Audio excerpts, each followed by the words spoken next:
The new fish on C block tries to shout a message to his friend 2 cells down on his third day in. He cups his hands around his mouth and yells like he's calling across a parking lot. You hear the whole thing from your bunk. So does the guard at the desk at the end of the tier. That's 14 days in the hole before the fish has had his first shakedown, and a notation in his file that follows him for years. 8 years at Harwick teaches you that information moves through this building the same way everything else does, through the paths that aren't watched, at the speed that doesn't draw attention. You're in for 14 on armed robbery, which means you've had time to learn most of those paths. Should have picked a quieter line of work. The vent above your bunk connects to a central shaft running the length of the block. 6 inches wide, painted over so many times the grate sits slightly smaller than its original frame, but sound passes through it without any reduction. Press your mouth close.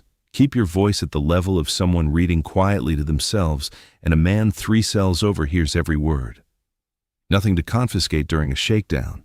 No paper, no object, nothing the team can hold up. The limitation is range. You can reach 2 or 3 cells in either direction, and the message has to be short enough to deliver in one breath without raising your voice. The vent handles short things, a yes or a no, a name and a time, not a plan. The tier call is faster and sits on a narrower margin. Count at Harwick happens 5 times a day, 6 a.m., noon, 3 p.m., 6 p.m., and 10 p.m. Every transition creates a gap of 2 to 4 minutes, while the outgoing guard walks toward the desk and the incoming one reaches your section from the far end of the block. Anyone with more than a few months in knows those windows without checking a clock. The 3 p.m. shift change is the widest, usually just under 4 minutes. During the gap, a voice at a normal conversational level from one end of the block to the other won't bring anyone at a run. Outside the gap, the same voice at the same volume earns you a write-up. The line between those two outcomes is about 90 seconds of timing. You've never missed it. Others have, and they only needed to once. The kite is where real communication begins. A kite is a note, folded small enough to sit inside a closed fist without making a visible shape against the skin. The paper is the first problem, and it's the one most people get wrong. Notebook paper crinkles audibly at the fold. Toilet paper disintegrates if you press too hard. The inner wrapper from a commissary snack pack, trimmed flat and smoothed against the bunk frame, holds a fold without noise, takes ink without bleeding, and compresses to nothing. The writing has to be small, not coded usually, just dense. A kite carries what the vent can't. A specific name, a cell number, a request that needs more than 4 words. You fold it lengthwise until it's thin as a matchstick. The first 3 you sent at Harwick were confiscated. The next several dozen weren't. That's about the right learning curve. The fish line is how a kite moves. It's thread, pulled from the hem of a uniform or unraveled from a sock over 2 or 3 evenings. You tie one end to the kite and the other to a small weight. A soap scrap pressed flat. A folded square of cardboard. The assembly slides under the door gap with 1 foot and is guided in the right direction, or you wait for the target cell to put their line out and let the 2 ends find each other in the corridor. The sound it makes is almost nothing, a dry hiss like a finger dragged slowly across paper. In your first weeks here, you heard it clearly from 3 or 4 cells away, and you knew exactly what it was. By month 4, it had become part of the block's ambient noise, same as the radiator clicking twice an hour or the vent fan cycling before it cuts off at midnight. The guards who came on the tier last year don't know what they're hearing. The ones who've worked this block for a decade know exactly, which is why the transfer happens in the first hour after morning lights, when the night guard is still at his desk, finishing his incident log, and the day guard is at the break room down the hall getting his first coffee. The wall tap system requires no materials and leaves no evidence. The version in circulation at Harwick is a 5x5 grid. 25 letters, C sharing K's position. 2 taps pause, then the column. 3 pauses, then the row. A short word takes a minute to send if both men know the grid. It sounds like fidgeting, which is why it's persisted as long as it has. The weakness is time.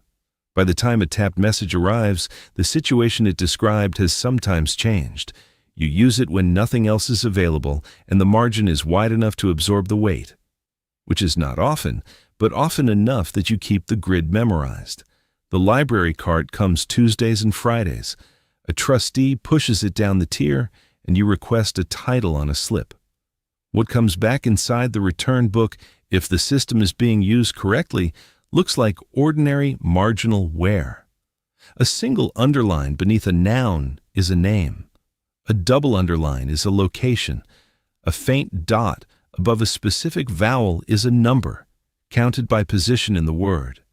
The mailroom doesn't review library books. The shakedown team doesn't catalog pencil marks in paperbacks. The delivery minimum is 48 hours, so this method has no use for anything urgent. For things without a deadline, it's as close to invisible as anything in the building gets. You used it twice in 8 years. Both times you had the luxury of waiting. Most times you don't, which is the only reason it isn't used more. The yard handoff is faster when the conditions line up. The Harwick yard is 40 by 60 feet of cracked asphalt with a basketball hoop at one end and a rusted pull-up frame at the other. Cameras cover the center and the pull-up area. The far corner near the drainage pipe has a blind spot roughly 3 feet wide. Nobody announced it.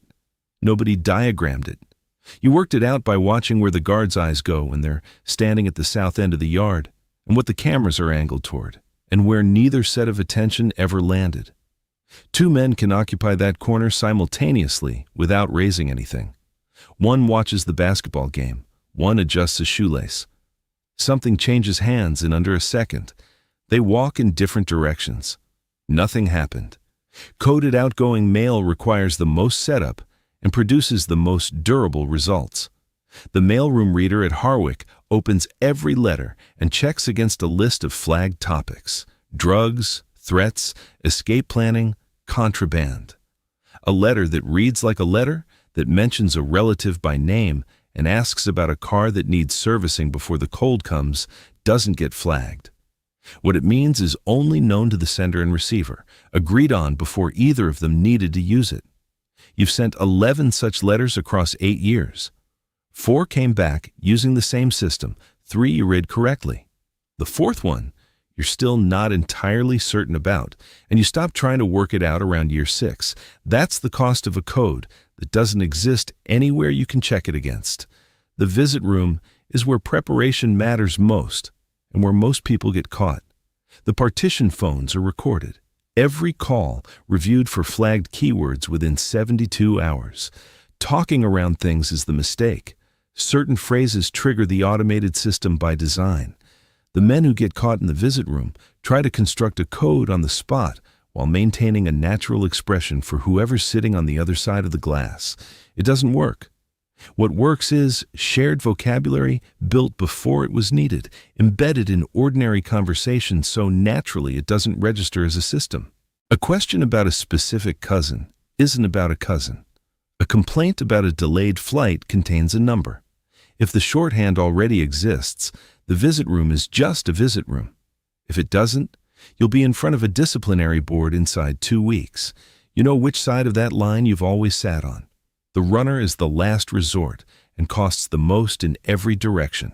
A runner is a man with legitimate movement in the facility, a trustee, a maintenance worker, someone the administration has already extended a degree of trust.